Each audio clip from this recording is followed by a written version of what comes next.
Si tu lis ces mots, c'est que tu veux aller jusqu'au bout. Mais personne, je dis bien personne, n'a jamais réussi. Je m'appelle Thomas. J'ai 34 ans. Je ne suis pas écrivain, ni enquêteur, ni même curieux de nature. Je suis technicien de maintenance informatique. Ma vie était banale. Jusqu'à ce soir-là. Je venais de finir une mission à Montargis. Dans le train du retour vers Paris, je me suis assis dans un carré vide. C'est là que j'ai trouvé la clé USB. Petite, noire, sans étiquette. Plantée dans le port de recharge du siège en face. Je l'ai ramassée sans vraiment réfléchir. C'est seulement en rentrant chez moi que j'ai décidé de la brancher. Elle ne contenait qu'un seul fichier. Un simple .txt. Nommé ne-bali-basse-texte.txt. J'ai souri. Une blague. Un piège. Un ARG.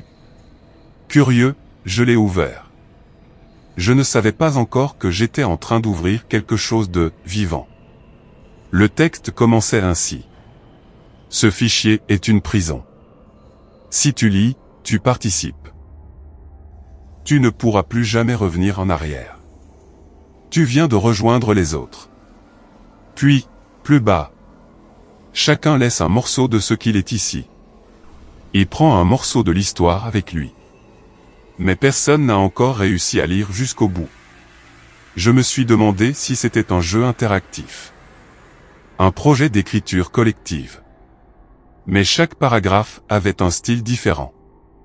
Des voix différentes. Des phrases mal construites, tremblantes, comme si la peur transpirait dans les mots. Et il y avait toujours cette note, répétée en gras entre les paragraphes. Ne finis pas ce texte. Au bout de 15 minutes de lecture, j'ai commencé à me sentir mal. Un léger vertige. Un poids sur la poitrine. Un mal de tête sourd. J'ai fermé le fichier. Et j'ai vomi. Le lendemain, j'ai voulu retenter.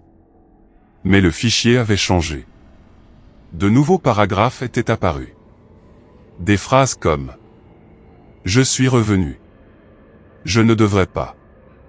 Mais je dois comprendre. Ma sœur a lu jusqu'à la moitié. Elle est sourde maintenant. » Littéralement. Aucune explication. Tu crois encore que c'est un jeu? Essaie. Lis encore un peu. Chaque fois que je le rouvrais, il y avait plus de contenu. Comme si quelqu'un écrivait en direct. Ou comme si le texte se nourrissait de mon attention.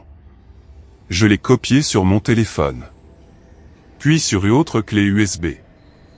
Mais chaque fois que j'ouvrais une nouvelle copie, je retombais exactement à l'endroit où je m'étais arrêté.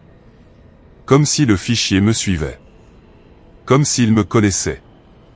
Un paragraphe m'a glacé. Je m'appelle Marc. J'ai tenté de le lire à haute voix. Une ligne à peine, et mon chien s'est mis à hurler comme s'il me suppliait d'arrêter. Il est mort 48 tâches après. Il saignait des yeux. Et un autre. Si tu lis ça, alors tu es déjà infecté. Pas par un virus. Par une idée. Cette idée te hantera. Tu vas vouloir comprendre. Tu vas vouloir finir. Et tu ne pourras pas. Je ne sais pas pourquoi. Mais j'ai continué. À un moment, au centre du texte, mon nom est apparu. En toutes lettres. Thomas, tu crois que tu es différent? Tu crois que tu vas y arriver? Je n'avais jamais écrit dans ce fichier. Personne d'autre ne l'avait. Aujourd'hui, je me suis enfermé chez moi. Téléphone coupé. Store baissé. Je vais lire jusqu'au bout. Je n'ai pas peur. Je veux comprendre. Et toi? Toi qui m'écoutes? Tu viens de commencer ce fichier aussi. Tu crois que ce n'est qu'une histoire. Mais maintenant, c'est toi qui es dedans. Tu l'as écouté jusqu'ici, n'est-ce pas? Et pourtant, tu sens cette tension dans ta nuque. Cette pensée en arrière-plan, est-ce que cette histoire m'épie? Tu crois que c'est fini? Tu crois que tu vas couper la vidéo, aller boire un verre, oublier? Tu ne vas pas oublier. Car cette histoire ne finit pas. Personne ne finit cette histoire. Et si tu entends quelque chose ce soir, derrière la porte, ne l'ouvre pas. C'est juste la suite.